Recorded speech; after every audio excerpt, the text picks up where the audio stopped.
Assalamualaikum warahmatullahi wabarakatuh. Yang terhormat, dosen pengampu Biologi Dasar, Bu Drupadi, pada hari ini kami berkesempatan untuk mempresentasikan hasil isi esai yang berjudul Krisis Ekologi dan Tantangan Pertanian, Strategi Konservasi Biosfer dalam Menghadapi Deforestasi dan Perubahan Iklim yang disusun oleh kelompok 7. Sebelum kami mempresentasikan hasil isi esai, izinkan kami untuk memperkenalkan diri. Saya sendiri Anastasia Agatha dengan NPM 24011024069. Saya Kilausi Griselda dengan NPM 240110240074.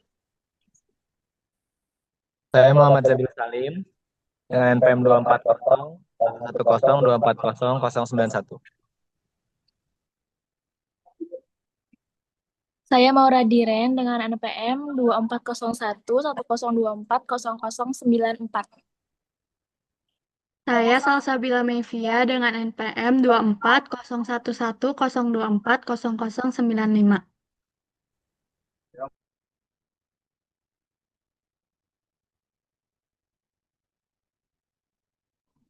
Selanjutnya, presentasi hasil esai akan dipresentasikan oleh teman saya.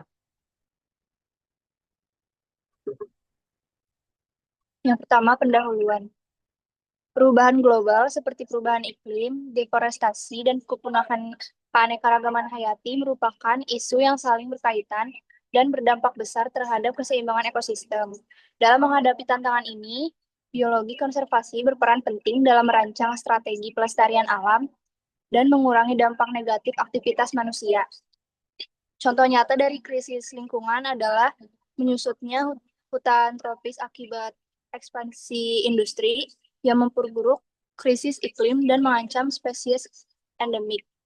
Di sisi lain, perkembangan teknologi seperti pemantauan satelit, konservasi berbasis komunitas, dan adaptasi spesies melalui evolusi mikro memberikan harapan baru. Oleh karena itu, pemahaman tentang biologi konservasi sangat penting untuk mendukung sistem pertanian yang berkelanjutan di tengah perubahan lingkungan yang cepat.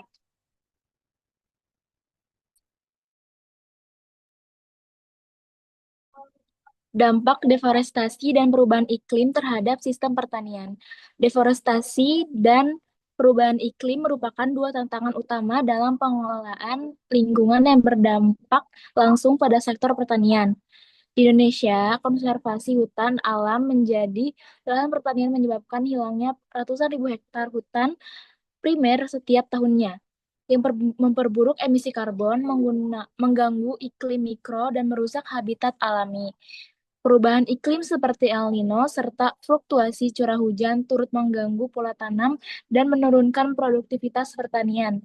Di sisi lain, praktik pertanian insentif yang tidak ramah lingkungan mempercepat degradasi tanah dan pencemaran.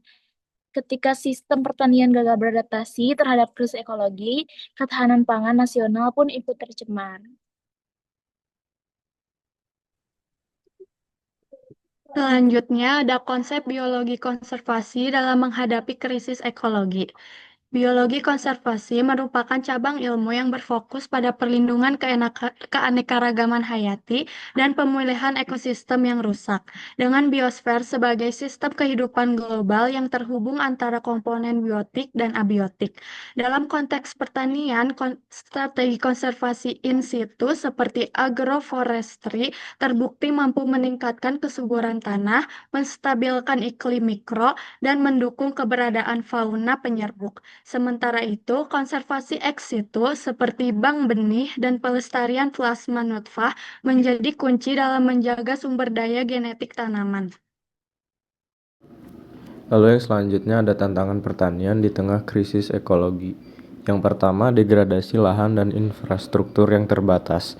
Yang kedua, perubahan fokus dari produktivitas ke keberlanjutan. Yang ketiga, dampak perubahan iklim dan variabilitas cuaca. Yang keempat, kesenjangan sosial, ekonomi, dan akses petani kecil. Yang kelima, kompetensi profesional petani dan kelembagaan pertanian.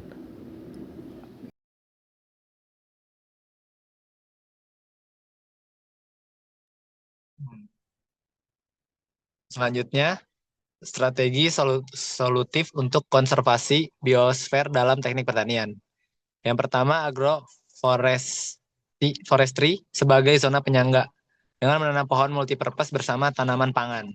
Yang kedua, pertanian berbasis landscape dan konservasi tanah. Pendekatan restorasi landscape pertanian mencakup penerapan teknik konservasi tanah seperti terasering, guludan, dan tanaman penutup tanah atau cover crop. Yang ketiga adalah pemanfaatan teknologi remote sensing dan GIS. Teknologi penginderaan jauh atau remote sensing dan sistem informasi geografis yaitu GIS dapat digunakan untuk memetakan wilayah rawan deforestasi.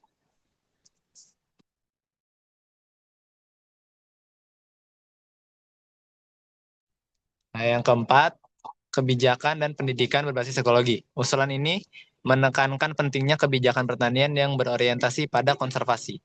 Yang kelima, diversifikasi tanaman dan sistem agroekologi. Diversifikasi tanaman merupakan strategi penting dalam pertanian berkelanjutan. Yang keenam dan terakhir adalah pengurangan penggunaan pestisida pupuk kimia. Penggunaan pestisida dan pupuk kimia secara berlebihan dapat merusak ekosistem dan mengancam keanekaragaman hayati.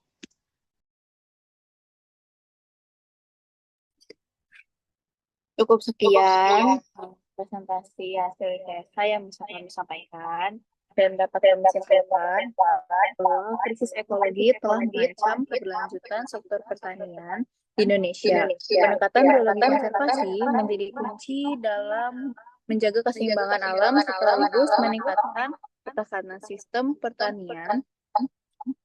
Strategi seperti agroforestry, diversifikasi tanaman, dan pemberdayaan masyarakat perlu diintegrasikan secara holistik dan melibatkan berbagai pihak.